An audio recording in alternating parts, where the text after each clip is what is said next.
فی سبیلک کا، اے اللہ اپنی راہ میں موت عطا فرما، اپنی راہ میں شہادت عطا فرما. یہ شہادت کی تمنا ہے. لیکن سبحان اللہ کیا عشق رسول تھا اور کیا مدینہ منورہ کی محبت تھی.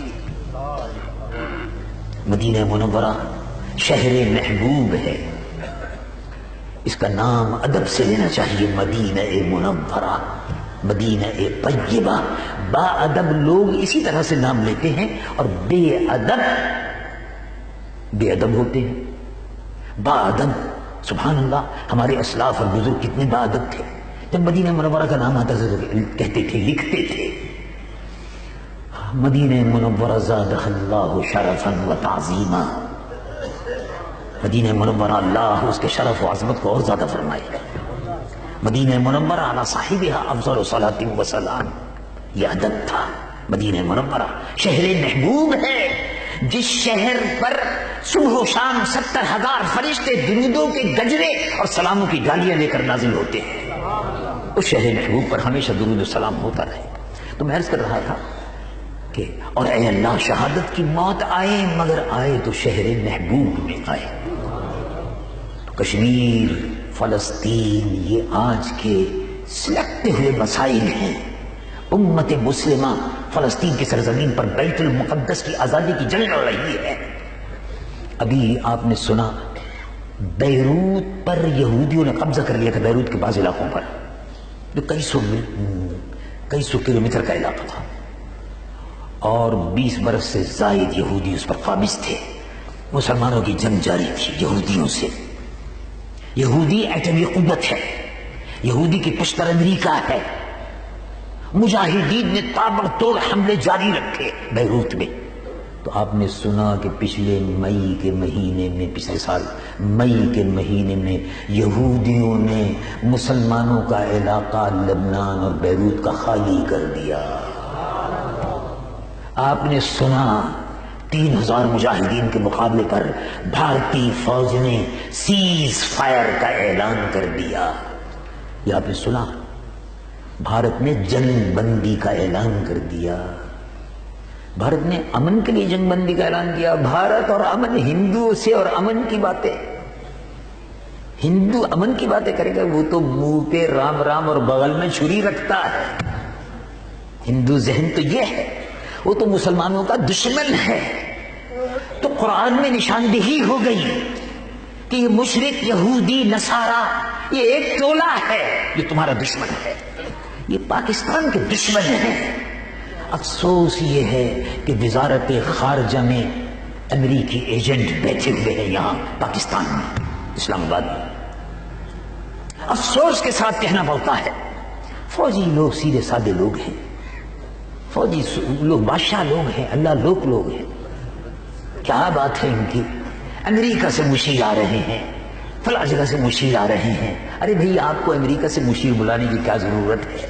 پاکستان کو بنے 53 سال ہو گئے، یہی بہت مشیر ہیں. یہ امریکہ سے آپ نے جو بلا لی ہے مشیر، انہوں نے اس قوم کی معیشت کا، اقتصادیات کا بیڑا غرق کر دیا.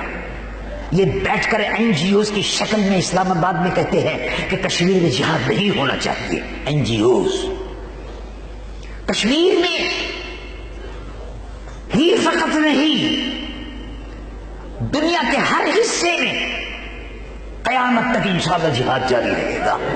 اور یہی مسلمان قوم کی سرفرازی ہے. عزت جہاد میں ہے، جہاد میں عزت ہے. جمعیت علماء پاکستان کی پالیسی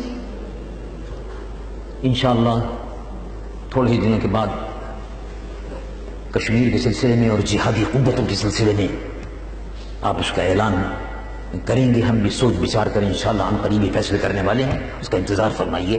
بعض لوگوں نے سوال کر کے پوچھا ہے تو اس لیے میں جواباً یہ بات عرض کر رہا تھا. تو کشمیر میں، چیچنیا میں، بوسنیا میں 15 لاکھ مسلمان روسی فوجوں کا مقابلہ کر رہے ہیں 30 کروڑ کا. اور آپ نے اعلان سنا 30 کروڑ روسیوں نے گروزنیا، چیچنیا کا دارالحکومت، اور چیچنیا جو چنگلیا ہے، یہ بالکل جیسے چنگلیا ہے روس کے نقشے میں ایسے ہی چوما دیا ہے، اعلان کیا ہے کہ ہم اپنی فوجیں چیچنیا سے واپس بلا رہے ہیں۔ ایک برس تک 20,000 مجاہدین روس کی 20 لاکھ فوجوں کے مقابلے پر لڑ رہے ہیں، اور اب روس نے پچھلے ہفتے اعلان کیا ہم اپنی فوجیں واپس بلا رہے ہیں۔ دیکھو جہاد کی برکت۔ پاکستان کے بقا کے لیے اب اس وقت پاکستان کے گرد گھیرا ڈالنے کے لیے افغانستان کو بہارا بنا لیا ہے۔ امریکہ کتنا بڑا بزدل ہے۔ میں ایک مثال دیتا ہوں کہ امریکہ اپنے آپ کو کہتا ہم سپر پاور ہیں، ساری دنیا کے ٹھیکیدار ہیں، لیکن ایک مسلمان سے ڈرتا ہے۔ جب ایک مسلمان سے اس کے ڈر کا یہ عالم ہے تو پاکستان کے 14 کروڑ مسلمانوں سے ڈرنے کا عالم کیا ہوگا؟ بس یہ ہے کہ ہم غلام مصطفیٰ بن جائیں، ہم مسلمان بن جائیں۔ انتم العالمون ان کنتم مؤمنین، انتم العالمون، یہ وعدہ الہی ہے۔ انتم العالمون، تم سر بلند رہو گے، اللہ رب العالمین تم کو عزت اور رفعت عطا فرمائے گا اگر تم مؤمن رہے اور ایمان ہے۔ دامن محمد رسول اللہ صلی اللہ علیہ وسلم سے غیر متزلزل وابستگی کا نام ایمان ہے۔ جتنا یہ ایمان مضبوط ہوگا انشاءاللہ اتنی ہی اللہ رب العالمین عزت اور رفعت امت مسلمہ کو عطا فرمائے گا۔ افغانستان کا گھیرا ڈال دیا ہے۔ افغانستان ہمارے بھائی ہے۔ افغانستان کی سرزمین سے آئے تھے داتا گنج بخش علی الحجویری۔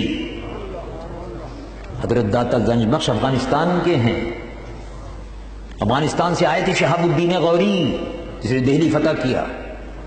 افغانستان سے آئے تھے محمود غزنوی جس نے تابڑ توڑ سومناتھ کو فتح کیا اور 17 حملے تابڑ توڑ ہندوستان پر کیے۔ یہ مجاہدوں کا دیس ہے۔ افغانستان مجاہدوں کی سرزمین ہے۔ یہ وہی خطہ ہے، افغانستان سے نکل نکل کر یہ مجاہدین ہندوستان میں جاتے رہے، بستے رہے، اور آج جو وہاں مسجدیں اور مزارات اور خانقاہیں اور مدارس ہیں، یہ سب افغانی مسلمانوں کی نسل ہی ہے جو پھیلی ہوئی ہے اس بر صغیر میں۔ داتا گنج بخش رضی اللہ عنہ کی بستی آج ان کا ناطقہ بند کر دیا گیا ہے۔ دوائیں بند، کھانا بند، پینا، سب چیزیں بند ہو رہی۔ امریکہ مسلمانوں کی نسل کشی کر رہا ہے جیسے اس نے عراق میں کی ہے، لیکن عراق 10 سال ہو گئے، کیا بہادر لوگ ہیں، امریکہ کے سامنے سر نہیں جھکایا۔ بغداد کی سرزمین ہے، غوث اعظم کی سرزمین ہے، شہنشاہ بغداد کی سرزمین ہے، غوث اعظم قطب العالمین کی سرزمین ہے، امام حسین کی سرزمین ہے، علی مرتضیٰ کی سرزمین ہے، اور یہ سرزمین بھی غوث اعظم کے غلاموں کی سرزمین ہے، امام اعظم ابو حنیفہ کے متوالوں کی سرزمین ہے، داتا گنج بخش علی الحجویری کے خداموں کی سرزمین ہے۔ جس طرح ہم پاکستان کی حفاظت کریں گے انشاءاللہ افغانستان کی بھی حفاظت کریں گے۔ وہ بھی ہمارا وطن ہے، وہ بھی ہمارا ملک ہے۔ امریکہ کی پابندیوں کو توڑ دو۔ افغانستان کے مجاہدین کے لیے، افغانستان کے غریبوں اور مسکینوں اور یتیموں کے لیے جن کو امریکہ چاہتا ہے کہ سسک کر مر جائیں، ہم انشاءاللہ یہ بتا دیں گے کہ یہ ہمارے بھائی اور بہنیں اور بچے سسک کر نہیں مریں گے، اور وہ وقت آئے گا کہ انشاءاللہ امریکہ سسک کر مر جائے گا، بھارت انشاءاللہ ٹکڑے ٹکڑے ہوگا، اور یہ صدی انشاءاللہ یا رسول اللہ کے غلبے کی صدی ہوگی۔ اللہ تبارک و تعالی ہمارا اور آپ کا حامی و ناصر۔ اللہ تبارک و تعالی بھٹو کو آپ نے قائل کیا، بلکہ پوری اسمبلی کو آپ نے قائل کیا، اور اس اسمبلی کو جو سوشلزم کے نام پہ گئی تھی، جس میں جے رحیم تھا، جس میں ڈاکٹر مبشر حسن تھا، جس میں شیخ رشید تھا، بھٹو جیسے لوگ تھے، اس ساری اسمبلی کو میرے اور آپ کے قائد نے اپنی فراست ایمانی سے، دلائل سے قائل کیا کہ قادیانی مرتد ہے، رسول اللہ کا باغی۔ پھر پوری دنیا میں حضرت علامہ ہاشمی نے اس پہ بہت چیزیں اکٹھی کی ہیں۔ اس اسمبلی کے فیصلے کے بعد پھر برکت یہ ہوئی کہ پوری دنیا میں 200 عدالتوں نے قادیانیوں کو کافر قرار دیا، دنیا کی 200 عدالتوں نے، اور دنیا کے بیشتر ممالک نے پاکستان میں فیصلہ ہونے کے بعد قادیانیوں کو کافر قرار دیا. میں سمجھتا ہوں، آپ سے پوچھتا ہوں، کیا کوئی چھوٹا سا کام تھا؟ بڑی بڑی حکومتیں ان کے پیچھے ہیں. اور یہاں ہمارا عالم یہ ہے کہ ہم جو کام کر سکتے ہیں ہم آرام کر رہے ہیں، اور جس قائد کی آرام کرنے کی عمر تھی وہ کام کر رہے ہیں. دعا کریں کہ اللہ تعالیٰ ہمیں بھی کام کرنے کی توفیق دے. اگر ہم نیت کر لیں جس طرح حضرت فرما